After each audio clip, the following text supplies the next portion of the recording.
है और मथुरा में सब ठीक है। अरे उद्धव, लोग मेरे लाला का बदनाम करते हैं कि मामा को मारा, कंस को मारा, मगर देखो उद्धव, कंस को किसी ने नहीं मारा। कंस को अगर किसी ने मारा है तो उसके पाप ने मारा। ध्यान से सुनिएगा, राम न मारई काऊ को, पापी नहीं है राम, और आप उसे मर जाते हैं कर कर खोटे का। आप उसे मर जाते हैं कर कर खोटे का। राम किसी को नहीं मारते, मेरे लाला ने मारा है, मेरा लाला कैसे मारेगा? बोलो उद्धव, आपको तो पता है कंस ने पूरे यदुवंशियों को तहस-नहस कर रखा था। उसने किसको कष्ट नहीं दिया, वो अपने पाप के कारण ही मारा गया है। मगर देखो लाला का बदनाम हो गया, लाला बदनाम हो गया, लाला का बदनाम हो गया। मैं जानता हूं उद्धव, मैंने अपनी गोदी में लाला को लाया है, मैं उसकी करुणा, उसका हृदय। उद्धव, अब भगवान ने लाला की बात छेड़ दी। किसकी? लाला की बात छेड़ दी। दाऊ कैसे है, बलराम कैसे है, ठीक तो है ना? तो क्या कहा, अब तो वो ठीक ही होंगे। उद्धव, क्यों? वो ठीक ही होंगे। मथुरा में तो अब वो महल में रहते हैं, हमारे ब्रज में लाला को 9 लाख गौओं के पीछे दौड़ना पड़ता था, वहां तो कोई कष्ट है नहीं, वहां तो लाला ठीक ही होगा। फिर भी तुम बताओ उद्धव, लाला कैसा है? जैसे बाबा नंद ने कन्हैया की बात छेड़ी है कि बाबा मूर्छित हो गए। हारे कन्हैया, तूने हमको अच्छा माता पिता बनाया, अच्छा माता पिता बनाया, अरे निष्ठुर, कितना प्रेम किया। अरे उद्धव, तुमने देखा? अरे उद्धव, एक दिन जब वो लाला छोटा था, घुटुन चलते तो मेरी पन्हैयों को हाथ में उठा लिया। बोलो किसको? पन्हैयों को। मेरी पन्हैयों को उठा लिया और अपने सर पर रख लिया। बोलिए भक्त वत्सल भगवान की जय हो। आप बताइए प्रिय सज्जनों, जिसकी पन्हैया भगवान ने अपनी खोपड़ी पर रखी हो, उससे बड़ा भक्त इस धरती पर कौन हो? कहते हैं जिस दिन भगवान ने पन्हैया बाबा की खोपड़ी पर कि देवताओं ने फूलों पर वर्षा कर दी। जय हो, जय हो, जय हो।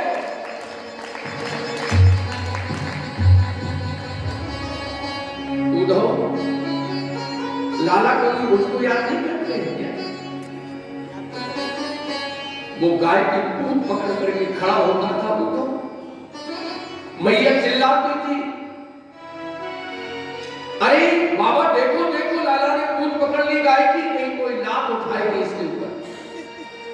कभी बछड़ों के सींगों को पकड़ लेता।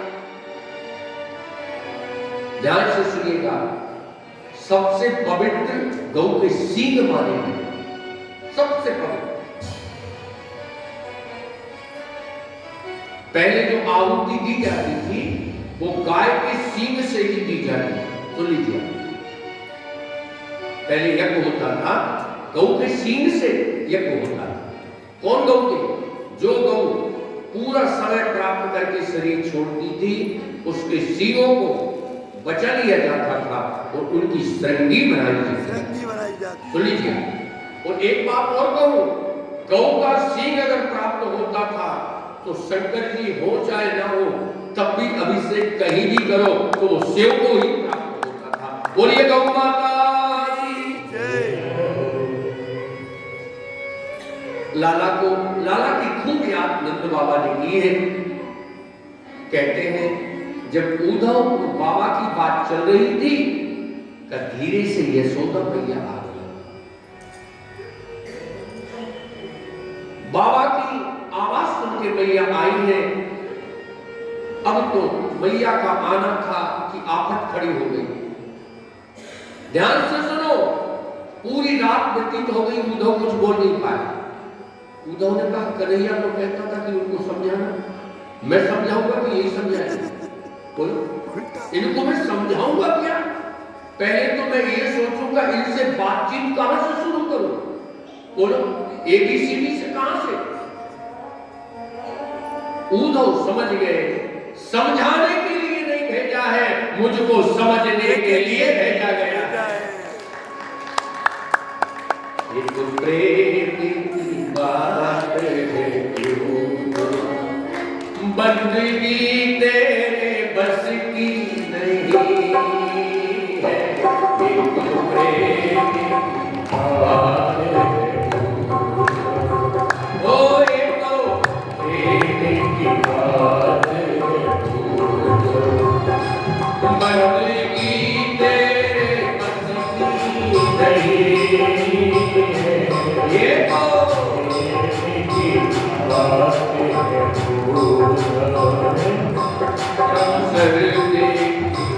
होते हैं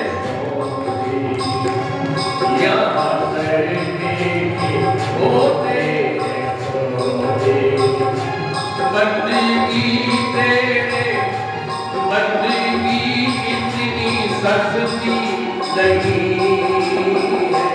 ये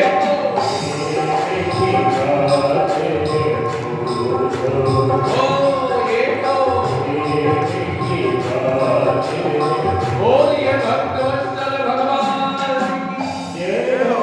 देखो, एक गोपी उद्धव संवाद है, एक बहुत भाव और प्रेम से भरा हुआ ये पूरा प्रकरण है।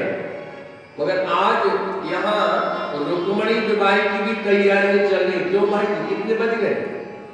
समय भी बताते हैं 4 बजे। चलो और यात्रा करते हैं। एक ही प्रसंग को अगर भाव से श्रवण करें तो आनंद होता है। अब ये प्रसंग को 1 मिनट में कहने की थोड़ी होती है साहब, क्यों? ये तो बहुत आनंद वाले प्रकरण है, 10-5 मिनट में संभव नहीं होता है।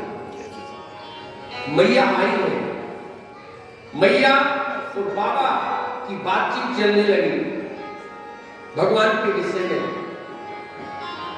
मैया ने छेड़ दी अपनी बात। अब उद्धव सोचते कब मैं अपनी बात कहां से शुरू करूं? बोलो, मैं तो सोचता था वो बगैर पढ़े लिखे, ये तो सब जानते हैं। जब उद्धव ने पूरी बात सुन ली तब उद्धव ने क्या कहा? बाबा, मैया, आप धन्य हो जो आपने नारायण को पुत्र रूप में प्राप्त किया। आप धन्य हो मां, बाबा आप धन्य हो। तब बाबा ने कहा, उद्धव, हम किस बात के धन्य हैं? हमने कभी नारायण मान करके उनको प्रेम नहीं किया है। उद्धव, हमने तो उनको अपना लाला ही माना।